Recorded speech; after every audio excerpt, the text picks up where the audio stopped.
Yeah, I guess I just don't agree with the rhetoric that like marriage is a trap for men. Like it just makes no sense when you look at the statistics. Like marriage confers a literal survival benefit to men. Like married men literally live longer. Oh, hell no! No, no, no! Are you crazy? Oh, here we go. We all know what this is. The latest tactic in digital marketing. OnlyFans validation loops. She's just farming engagement from the very dudes she secretly hopes will accidentally subscribe to her premium content. She's watched enough Red Pill and Manosphere content to know how to trigger a reaction, stir the pot, play intellectual, then redirect that traffic to her digital strip mall. Easy money. A little bit, yeah. I feel like the past few years I've leaned more into like the feminism red pill stuff kind of by accident, kind of like went on Fresh and Fit like 2 years ago and then went down that pipeline. I got like addicted to those types of conversations. Right. I mean, I've always been interested in politics, I guess, but I want to say the past few years talking about like body count and the 19th with these red pillars, but yeah. Come on, that's your lane. Sex, dating, body count. That's literally the economy you built your audience on. You can't act brand new now just because the internet didn't turn you into Oprah. It's the same Mia Khalifa rebrand playbook. Don't judge me by my past, but also keep using the name that made me famous. You want the clout and the clean slate. Nope, we remember. Now she wants to claim marriage benefits men more. And it's our job today to completely body that argument. Let's jump in. Ain't that a man? On marriage or just like dating in general? Marriage, I mean, I still, it's tough. You see a lot of guys talk about the negatives of it. Paul Pierce just said marriage isn't worth it for most men. You got guys like Tate saying it's not worth it for the man. So from a man point of view, I could see that argument when you have a lot of resources, but I still believe in it. I mean, I'm getting married in a few months. Oh, nice. Congrats. Yeah, been together for 8 years.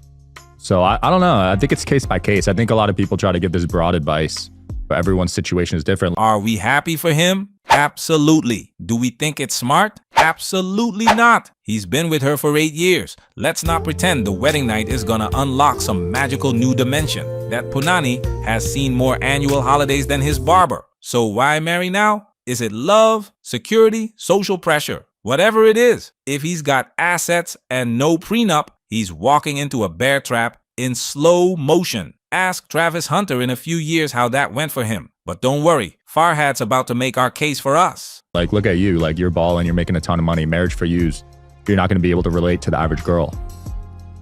What do you mean? Like you're saying I shouldn't get married? No, I'm saying in the sense of like, you're gonna have a lot of resources and money and stuff when you get married. Right. So the average girl's not in that situation.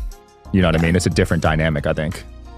Yeah, I guess I just don't agree with the rhetoric that like marriage is a trap for men. Like it just makes no sense when you look at the statistics. Like marriage confers a literal survival benefit to men. Like married men literally live longer than unmarried men. A divorced man is in the highest bracket for things like suicide, depression, drug abuse and stuff. But they want to pretty much instill so much fear into women by being like, if you don't get married, like the second half of your life is over. And I feel like it's such a projection because I'm like, that's actually not true. Like unmarried women in their 60s actually has the lowest depressive rate out of women who are, married. Wow. Or otherwise married.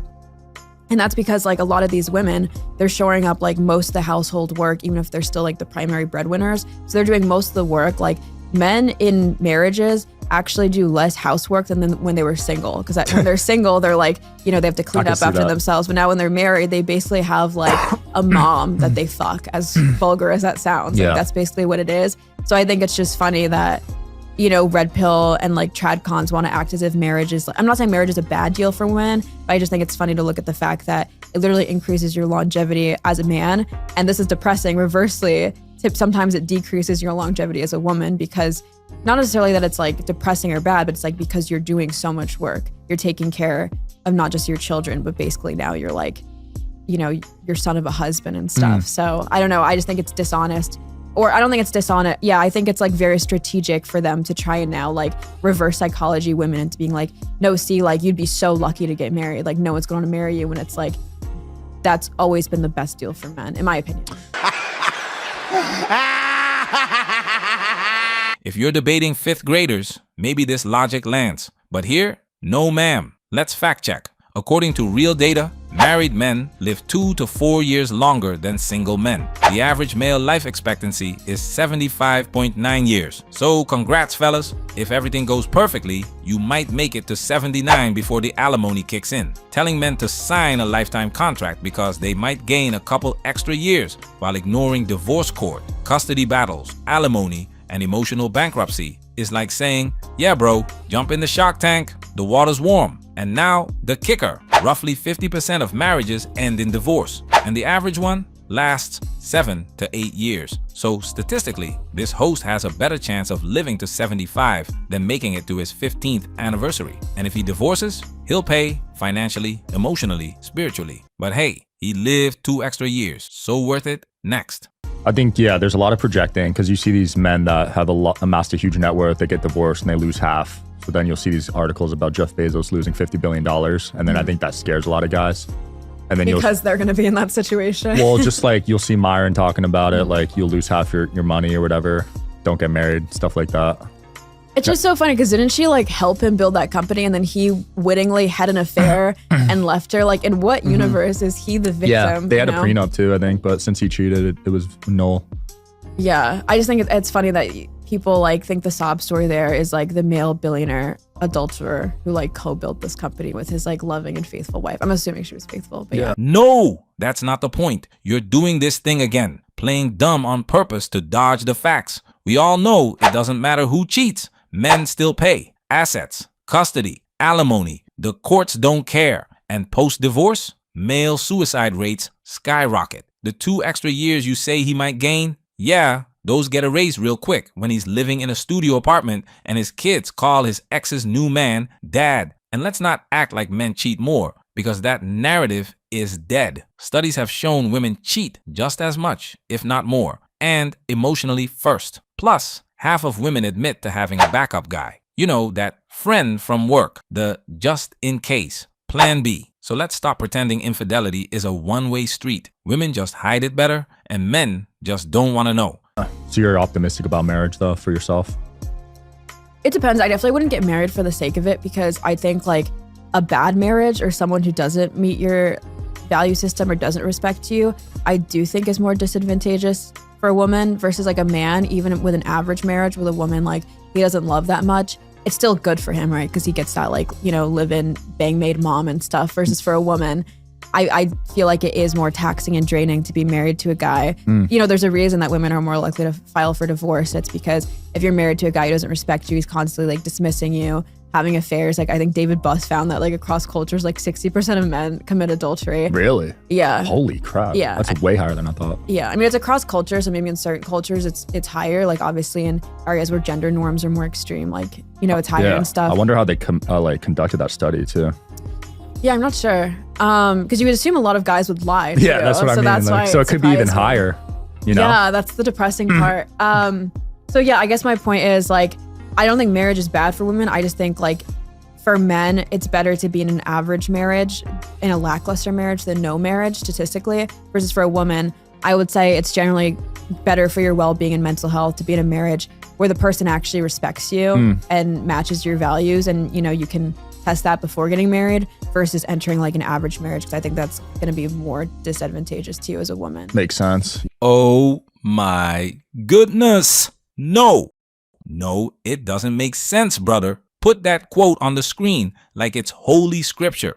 I don't think marriage is bad for women. I just think like for men, it's better to be in an average marriage, in a lackluster marriage than no marriage statistically, versus for a woman, I would say it's generally better for your well-being and mental health to be in a marriage where the person actually respects you and matches your values, and you know, you can test that before getting married versus entering like an average marriage, because I think that's going to be more disadvantageous to you as a woman. So basically, men can't settle. Women should shop around like it's Amazon Prime. But here's the problem. What even is an average marriage, Farhad? Because if your idea of average doesn't include respect, shared values, and emotional maturity, then what the hell are you talking about? Spoiler, she's not talking about average. She's talking about not luxurious. That's the real problem. She doesn't want a marriage unless it comes with Birkin bags, bubble baths, and a man who earns 6 figures and does yoga. And yet, 1 in 4 women are on antidepressants. Single?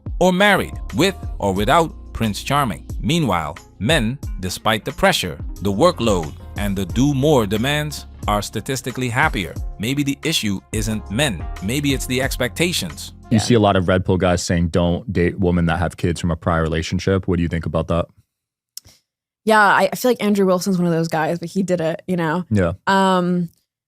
I don't have much of a...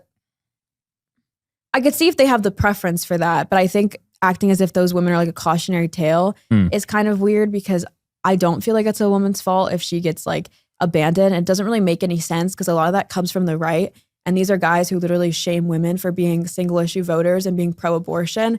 And I'm like, isn't a single mother a woman who by your value system chose life over an abortion? So why are you now penalizing her against that in the dating market? Like, aren't you literally now incentivizing women to think like, go get an abortion, otherwise you're going to become like a dating pariah, you know? So I don't know. I think it's inconsistent.